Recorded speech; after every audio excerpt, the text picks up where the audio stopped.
মুখ্যমন্ত্রী ঘাটালে বন্যা পরিদর্শনে আসছেন, কিন্তু বিজেপি নেতা দিলীপ ঘোষ বলছেন যে বছরে একবার বন্যা আসে, দেবও একবার ঘাটালে আসে।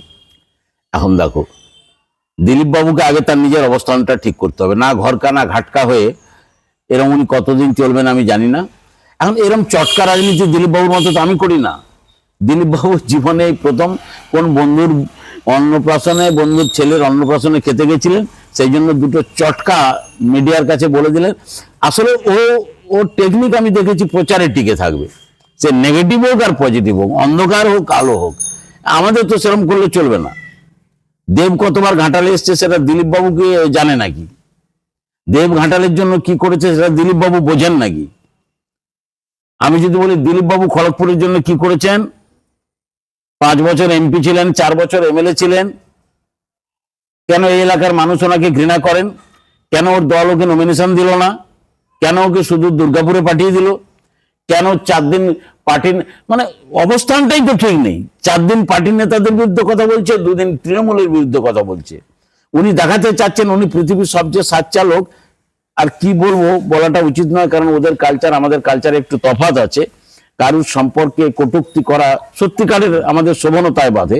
তবে একটা কথা বলছি, দেব দেব ঘাটালের মানুষের কাছে দেব অত্যন্ত শ্রদ্ধাস্পদ, ভালোবাসে মানুষ। দেখলেন না সেদিন দেব আসতে ঝাঁপিয়ে এলো মানুষ। দিলীপ ঘোষের কটূক্তিও টিকলো না, আর ঘাটালের যে বিধায়ক যে কিছুই করেনি, এক হাঁটু জলে নেমে বলিবদ্ধ পশুর মতো ওইখানে মিডিয়ার সামনে দাঁড়িয়ে, আই এম সরি বলিবদ্ধ পশু বলছি, বলিবদ্ধ সেই বলি দেওয়ার জন্য যাদেরকে রাখা হয় সেই রকম জীবের মতো দাঁড়িয়ে, আই এম সরি আবার ওই ভাষাটা উচ্চারণ করার জন্য, ওখানে দাঁড়িয়ে মানে তাকিয়ে আছে কখন তাকে বলি দেওয়া হবে। চ্যানেল যা বলাচ্ছে তাই বলছে। জীবনে কারুর মুখে না দিলীপ ঘোষ, না ঘাটালের এমএলএ, না বিজেপির কোনো কথা কারোর মুখে এক মুঠো মুড়ি তুলে দেয়নি।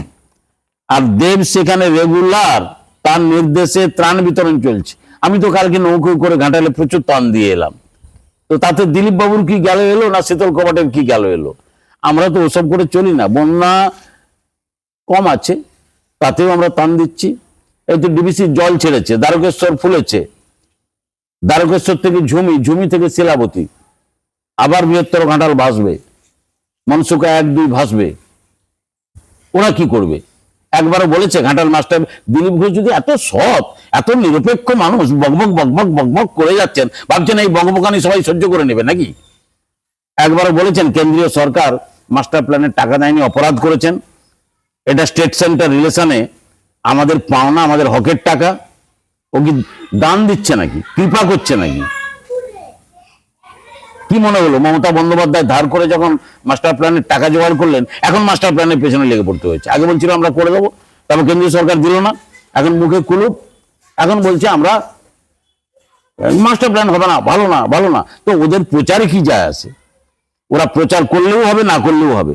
ওরা মিথ্যে বললেও হবে, সত্যি বললেও হবে। ওরা ঘৃণা করলেও হবে, ভালোবাসলেও হবে। ওদের কথাকে আমরা কোনো গুরুত্বই দিই না।